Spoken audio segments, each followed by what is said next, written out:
সাবেক প্রধানমন্ত্রী শেখ হাসিনার শাসনামলের শেষ ৫ বছরে ১৬,০০০-এর বেশি হত্যাকাণ্ড ঘটেছে।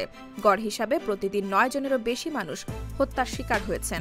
এ সময় অপহরণের ঘটনাও ঘটেছে প্রায় ২৫০০। পুলিশ সদর দপ্তরের ওয়েবসাইটে প্রকাশ করা অপরাধ পরিসংখ্যান থেকে উঠে এসেছে এ তথ্য। পুলিশ সদর দপ্তরের হিসাব অনুযায়ী এই ৫ বছরে নারী ও শিশু নির্যাতনের ঘটনাও আঁতকে ওঠার মতো। ২০১৯ থেকে ২০২৩ সালের ডিসেম্বর পর্যন্ত খুন ও অপহরণের পাশাপাশি ছিনতাইয়ের অভিযোগ মিলেছে ৯,৯৫৫টি, আর ডাকাতির মামলা হয়েছে ১,৬০০।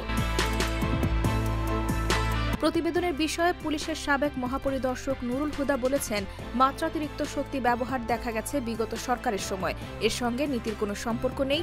গদি টিকিয়ে রাখতে আইনশৃঙ্খলা বাহিনীকে খেয়াল খুশিমতো ব্যবহার করেছে হাসিনা সরকার।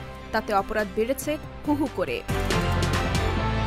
মানবাধিকার কর্মী নূর খানের ধারণা, মামলার নথি পর্যালোচনার বাস্তব অবস্থা পুলিশের পরিসংখ্যানের চেয়েও ভয়াবহ।